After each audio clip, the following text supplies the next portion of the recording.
तो भाई सब लोग टेस्ट पेपर के सोल्यूशन के साथ रेडी हो जाएं। Question number 1, modern classification of accounts and mention it's rules. अगर आपने asset, expense, capital, liability, income ये 5 क्लासेस लिखी हैं तो टेक हाफ मार्क्स। असेट के लिए रूल है debit the increase, credit the decrease. Expense के लिए रूल है डेबिट द इंक्रीज। अगर ये दोनों रूल सही हैं तो take half marks more. Capital और लायबिलिटी के लिए आपने रूल लिखा होगा credit the increase, debit the decrease. Is that clear? और इनकम के लिए रूल लिखा होगा क्रेडिट द इंक्रीज। अगर ये पूरा सही है तो आप हाफ हाफ करके 4 बार 2 मार्क्स ले सकते हैं। State any 2 merits for preparing journal। भाई पहली मेरिट तो ये it provides a record of all transactions and second merit is it provides the basis for preparation of a ledger। Chronological record word भी अगर आपने लिखा है तो ठीक है, तो दोनों पे आप 1 मार्क ले सकते हैं। Under what circumstances a given transaction has no journal entry when no money measurement concept is involved? आप एग्जाम्पल लिख सकते हैं इसका। Orders given but goods not supplied or dispatched और sale not made, then transactions like demonetization and all, इनमें आपको कोई भी एंट्री पास नहीं करनी। तो 1 मार्क आप लेंगे for the reason under what circumstances a transaction may have no journal entry when it does not have any money measurement concept involved, या सिर्फ मनी मेजरमेंट नहीं, आप ये भी लिख सकते हैं when it violates any of the accounting principles, in that case it will have no journal entry। Example पे आधा आधा नंबर आपको मिल जाएगा। Then cash is a real account, bank is a personal account, drawings personal, depreciation nominal, outstanding salary, prepaid insurance premium and loan सब personal and motor vehicle it's real. Take 0.25 marks each, 0.25 marks each. चलिए भाई, prepare journal entries from the following. First entry चल रहा है, purchase account debit to Ramesh. Then Krishna to sales 9,000 लिखेंगे, 7 से कोई मतलब नहीं है। Then bank account debit to sales 10,000 rupees. ये बहुत इंपॉर्टेंट ट्रांजैक्शन है, फोर्थ वाला बच्चों। 5,000 रुपए आपने अपने सेविंग अकाउंट में जमा कराए, तो मतलब बिजनेस से पैसा निकाला और सेविंग अकाउंट में जमा हुआ, तो it is as good as what drawings. It's drawings account debit to cash भी लिख सकते हैं, बैंक भी लिख सकते हैं, स्वाद अनुसार आपको जो अच्छा लगे। बैंक भी लिख सकते हैं, कैश भी लिख सकते हैं, दोनों सही है। Paid wages for installation of machine, entry होगी machine account debit to cash.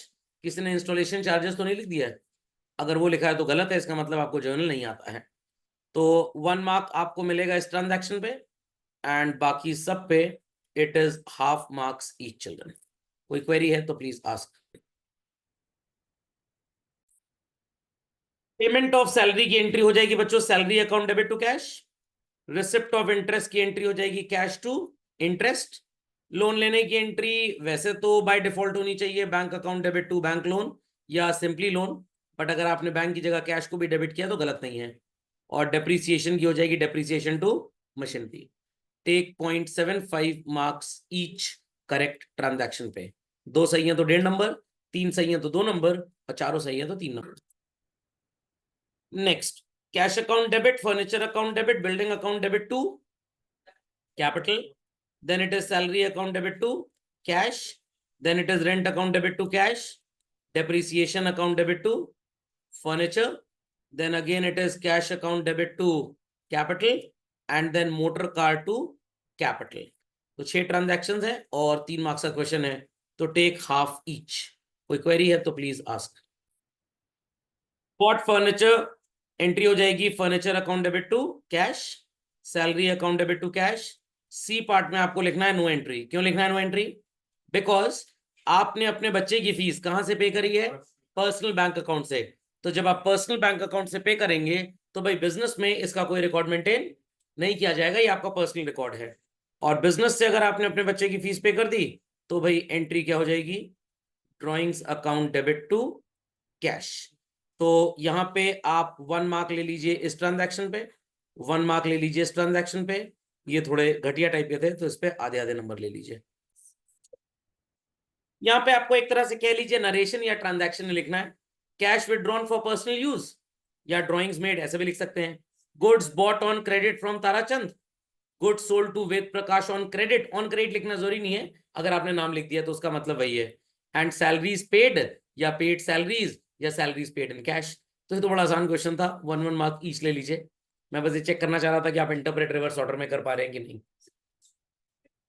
हाँ एक ही बात है, चलेगा, कोई प्रॉब्लम की बात नहीं है। कोई क्वेरी किसी की भाई? काव्या जी, समृद्धि जी, कोई query? People on the hot seat, any query? चलिए, December 1st चिल्ड्रन, मशीनरी आपने खरीदी और साथ में पैसे खर्च किए, तो 35,000 रुपए टोटल आपके खर्च हुए हैं, जिसमें से मशीनरी के लिए आपने 30,000 रुपए का चेक काट के दिया, and remaining expenses have been done in cash. तो मशीनरी डेबिट होगी 35,000 से, टू बैंक 30,000 क्योंकि चेक से पेमेंट हुआ है, टू कैश 5,000, सही है। देन पेड इनकम टैक्स, क्या एंट्री हो जाएगी बच्चों? ना ना ना ना, drawings account debit to cash. और रेंट पे किया तो एंट्री होगी रेंट अकाउंट डेबिट, आधी बिल्डिंग क्योंकि पर्सनल यूज के लिए है, तो 6,000 रुपए रेंट में आएगा, 6,000 रुपए ड्रॉइंग्स में आएगा, और 12,000 कैश में आ जाएगा। There after life insurance premium pay करेंगे, तो उसकी एंट्री भी हो जाएगी भाई drawings account debit to cash. जो होमवर्क कर रहे हैं टाइम पे, जो क्लास में ध्यान दे रहे हैं, वही ठीक लिख पाएंगे, बाकी 11वीं रिपीट करेंगे अगले साल, वो 11वीं रिपीट करने को तैयार रहे। ये क्लास 9वीं 10वीं की पढ़ाई नहीं है, that was told on day 1, मेहनत करनी पड़ेगी। एक एंट्री ये हो गई, एक एंट्री हो गई 2, एक ये हो गई 3, और एक ये हो गई 4। चलिए मार्क्स अलॉट कर लीजिए। Take 1 marks on this, 1 marks on this, 1 marks on this, and 1 marks on this. कोई डाउट है तो please ask. Goods costing sold to Ram. Entry is Ram apostrophe S account debit to sales. Value would be 50,000. Cartage to cash 100 रुपए। Order मिला है but goods तो बेचे नहीं, तो क्या लिखेंगे? No entry. ये तो बड़ा आसान है भाई, परचेज टू कैश 1/3 1,20,000 का 40,000 होता है, 20% का प्रॉफिट जोड़ लेंगे तो 48,000 आएगा। मोहन को आपने गुड्स बेचे, कैश वर्ड नहीं है बट नाम लिखा हुआ है, तो कौन सी सेल मानेंगे इसको? Credit sale. तो एंट्री होगी मोहन टू सेल। 1 2 3 4 5, 4 नंबर का है, तो आप आधा नंबर ले लीजिए नो एंट्री पे। उसके बाद बच्चों आप आधा नंबर ले लीजिए रेंट पे, एक नंबर इस पे ले लीजिए, एक नंबर इस पे ले लीजिए, एक नंबर इस पे ले लीजिए।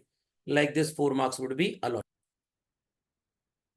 Cash account debit to capital children, it's purchase account debit to cash, then cash account debit to sales, then purchase account debit to Ram, then Shyam's account debit to sales, furniture account debit to cash, office expenses account debit to cash। तो 1 2 3 4 5 6 7। तो बच्चों पहले वाले transaction पे आप ले लीजिए half marks, सब पे हाफ हाफ ले लीजिए, लास्ट के दोनों पे मिला के हाफ मार्क्स, क्योंकि ट्रांजैक्शन वर वेरी इजी। सब पे हाफ और लास्ट के दोनों पे मिला के हाफ। ठीक, कोई क्वेरी है तो प्लीज आस्क।